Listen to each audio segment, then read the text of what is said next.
Hi, everyone. This is big, Why? man. Do we want a distance? Or do Let's we want let's be get close. closer. How are you? Yeah, It's as good if to we see you. liked each other. Good morning, everyone. How are you? What's up, y'all? First of all, I'm just happy to be here because I get to interview you. Baratunde and I go way back. We do. He is a client, and he is just someone that I really respect and appreciate because I think that you're really one of the most important cultural commentators of your generation. So Thank it's you. an honor to be on stage with you. Thank you, and thank y'all. It's good to be here at SIS. What's up, sis?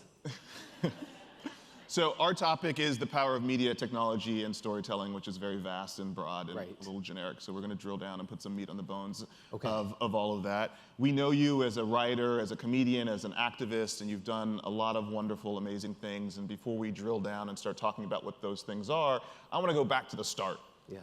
where you grew up. You're from DC. Chocolate City. Talk to us about Chocolate City and how DC informed your interest in social impact and democracy. More of a caramel flavor now with the return of white flight, the undoing, the recolonization, gentrification, whatever words you want to use. The creaming of the coffee, if The you will. creaming of the coffee. Yeah. Yes, good morning. All right. This is what it's going to You out be. there? Now we're in. We're There we go. unlocked. You just unlocked it. I'm the son of Arnita Thurston and Arnold Robinson. Both of my parents were born in Washington, D.C., and both sets of my mother's parents were also born in D.C., though my father's side comes from Orangeburg, South Carolina. But I have many, many, many generations in the nation's capital. And I was born with this name. That's a part of my legacy, handed through my mother, Baratunde, based on this Nigerian name, her attempt to honor her grandfather, who she always loved and missed dearly. And DC was a big character in raising me. My mom was political, she was outdoorsy, she was technological, and she was embedded in the community we grew up in Mount Pleasant. And so I grew up with a village. I was raised by many other parents and teachers. And I got to know a city apart from kind of the House of Cardsy media version of Washington politics and power. There's go-go music, there's like brown people and black people, there's real human things happening in DC. And so I grew up in this relatively small town with a strong sense of collective belonging, with access to amazing resources, and also crime, violence, drugs, and a sense of police threat, and my probabilistic future incarcerated, which hasn't happened, thankfully. But it was a duality situation. I love DC to this day, and I'm grateful for what I got out of that, which was all the things that you don't see about DC in terms of the news. Yeah. And when you were growing up, when did you have the moment where, because you've been like a news junkie and a political junkie since you were in high school and even maybe before that, I'm sure you were really cool at parties where you're like, hey, I can tell you about the news. So cool. Tell us about your awkward high school days. Yes, there is a book about that. But I think my mother, she is the main character. She was always exposing me to things. So she exposed me into the Boy Scouts, she exposed me to the Sierra Club, she exposed me to computing, she exposed me to political activism. I went to marches with my mom. I worked a community garden because of an opportunity she found, and also free child labor to feed the family, it turns out, was financial strategy. My news obsession, I'm just a sponge and I'm super curious. I used to listen to the news when I was bored in class in high school. I had like one earpiece in and I would listen to NPR. I used to read the Sunday paper every week, cover to cover. You were listening to NPR in high school? I know, it was a really boring class. And that's not a diss at NPR, though it came across as that, didn't it? No, we love NPR. And yeah, and I read Information Week for fun. My mom would bring this IT publication home from work. And I just liked knowing things, but I also liked trying to make sense of things. And I would have these questions. You know, we did a lot of community service when I was a kid, working with Martha's Table and McKenna's Wagon, these services for unhoused people and people experiencing hunger. And I would walk around my neighborhood and see empty houses and just be like, why don't we just supply demand this? I didn't have that language then. Right. But clearly we have answers to some of our challenges. we seem to be lacking some common sense or the will to put some of these pieces together. So I've been driven by a desire to put pieces together that feel like they're unnecessarily disconnected. So it's clear from your background where your interest in the issues and topics that you've been talking about your whole career come from. I think we were talking about this backstage. There was something I read somewhere where you said that DC is where problems go to get bigger, and which I thought was great. And instead of going what some might think a more traditional route of being involved in social impact and addressing issues and trying to make social change, maybe working at a nonprofit organization, going to work into politics, you've tapped into this whole other world of media, storytelling, technology, from being a best-selling author, your podcast, How to Citizen, using your comedy and satire through platforms like The Onion and The Daily Show. Was there a moment where you made a decision of like, the outcome is trying to make our democracy in this country a better, more functional place, but the route I'm going to take to get there is using this platform that comes to me from media and technology and beyond? And what was that moment, and how there were a few. I did my high school newspaper. That was significant, and it shifted my relationship to writing and to having a relationship with a public through writing. Writing English papers, very different from writing newspaper articles. And I got to play with power and try to document it, understand it. You saw the effect of kind of revealing something through even just the high school newspaper and how that ricochets through a community. And you're like, oh, this matters. Like there's something civic about, well, deeply civic. It's literally constitutional in our nation's case, journalism. And I did my college newspaper. But the comedy added something. I started doing the satirical newsletter in college. That was my version of The Onion before I knew The Onion existed. And I stayed in Boston after I graduated. So I was in Boston for 12 years. I call it my 12 years a slave because I didn't know you could leave. I love Boston. But I don't live there, and I love that too. Yeah, great. And so it's yes and. But I learned through the comedy that I can be very direct, earnest, on the nose, and I'm going to miss a lot of people. I actually can write a good white paper and a good position paper. No one's going to read it, or not as many people will experience the ideas and the intention behind it as a good story, as a good joke, or a series of jokes hiding behind a good story, or vice versa. And so when I started doing stand-up, I accidentally found resonance that I didn't know I was looking for, which is like, oh, I'm still delivering the news, but through story. And I used to do it very formally. I used to bring a table onto stage and wear a blazer and like talk about the news. Again, very literal. Yeah. And I found out through thousands and thousands of iterations, the story, the personal way in. You build a human connection, an emotional bridge. A joke is a bridge. And so once you open somebody up with a laugh, with a smile, they're agreeing with you. Sometimes they don't want to, and like, I shouldn't be laughing at this, but that means I agree with you despite some other part of my brain, and you can use that laugh as an emotional bridge to build some greater sense of connection and community. So I learned that early through terrible stand-up comedy experiences and slightly less terrible ones over time, and then good ones, paired with writing comedy, and then finding a place at The Onion was like grad school. I had 5 years to work with some of the best storytellers and satirists that this nation's ever produced, and that was really good education. One of the ways that you kind of describe your work, because you touch on so many different areas, is telling a new story about us, which I think is a really poignant way to wrap up all the things that it is that you do. Who is the us?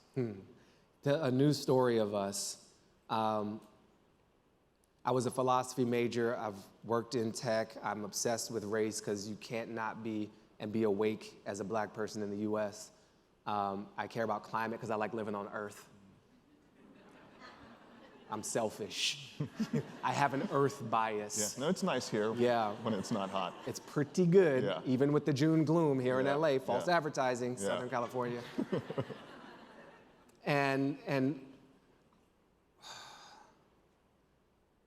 we have so little time, me and you here right now, and us collectively in our existence.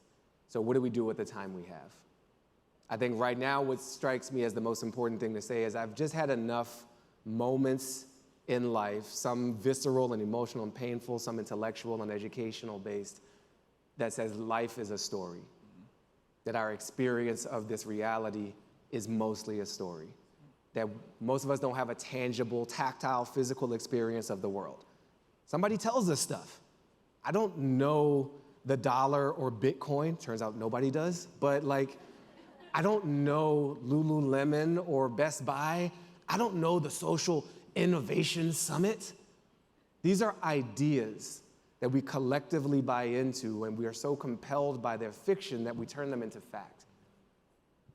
I don't know white supremacy, except so many other people told the story of it that we wrote real laws that affect real bodies based on that story. So my work, it becomes story-based because I'm in a tradition of people who've had the same realization. And we are what we eat, we are what we see, we are what we hear, and we can't be what we don't hear. At least it's much harder to be. We start from a more of a deficit base. So how do we start to tell a story of us, worthy of us, rather than just passing on this tiny, really weak inheritance of a story based on domination over natural resource rather than integration with that, of a story based on dominance rather than shared participation, of a story that's zero-sum, as Heather McGhee would put it, rather than one that's collectively wealthy.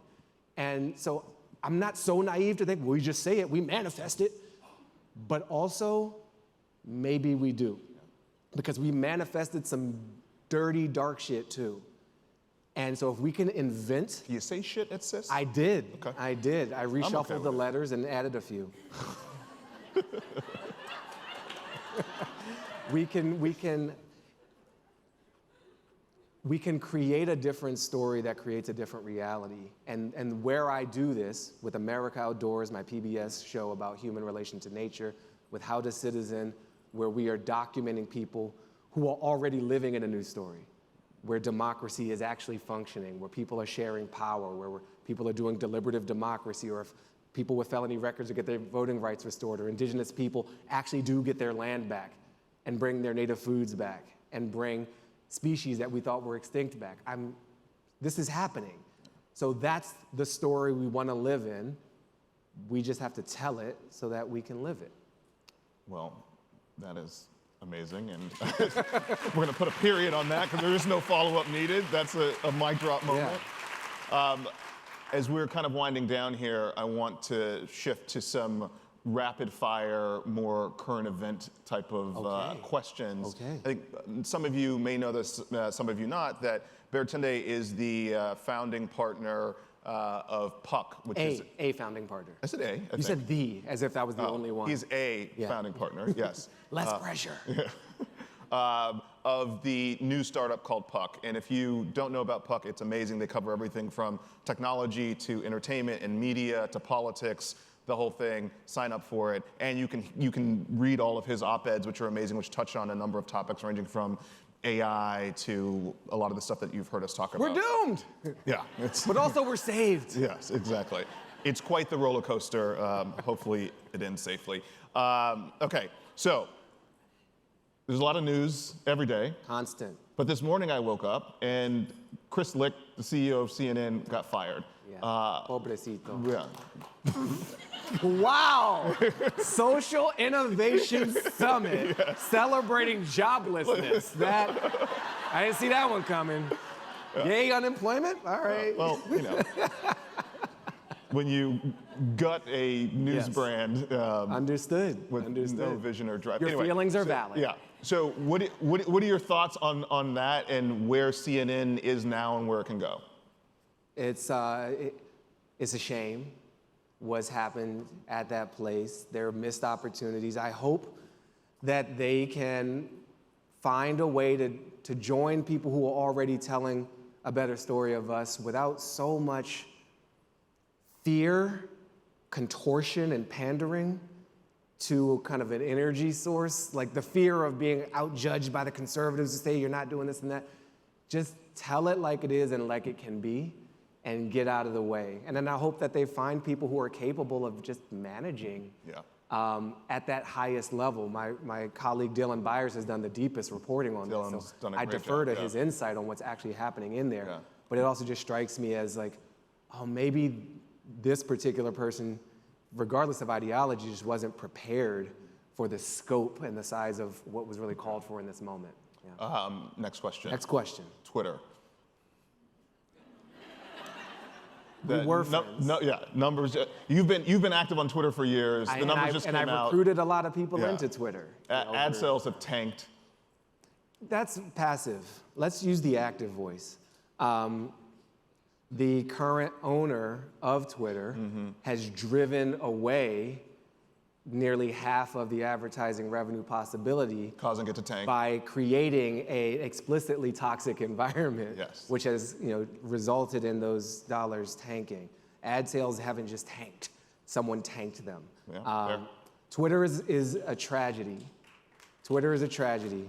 I suspect that there is a deep childhood woundedness to Elon Musk, and that I know he has great talents in rocketry and mobility and the car I drove to get here. He should focus on those. He should focus on those. He should also, I hope, not inflict his childhood wounds on the rest of us. And so I actually have some empathy for him. It's hard at times, but I'm trying to lean into that space rather than just embittered. And I hope that if he had a moment of voice to tap into something deeper, he would recognize the limitations of what he's pulled off, the people he's hurt unnecessarily, firing so many people so brutally, inviting in misinformation, hiding behind a banner of free speech when there's nothing you couldn't already say. The cruelty of the style, that's all really painful. So it's sad to watch this global directory and this constantly hot mess of a space get hotter and messier. But such is the case. All right, last question, and you only have 20 seconds to answer it. 20 seconds, okay. Does Biden win in 2024? I hope so, and I'm not deeply inspired by the choices, right? In terms of we need to be creating intergenerational power sharing and capacity. And there is something deeply underwhelming about the maintenance of power within these two aged voices in terms of Trump and Biden. That said, he has exceeded expectations in what he's been able to pull off. This infrastructure bill, the climate investments coming through it, that is moving billions and billions of dollars and a lot of more stable human life on, again, this planet I'm biased towards. So I hope so. I wish him health for all of our sake. And yeah, God bless all of us. And also science. Science bless us too. It is always an honor and a privilege to sit with Baratunde. Thank you all for listening. Thank you.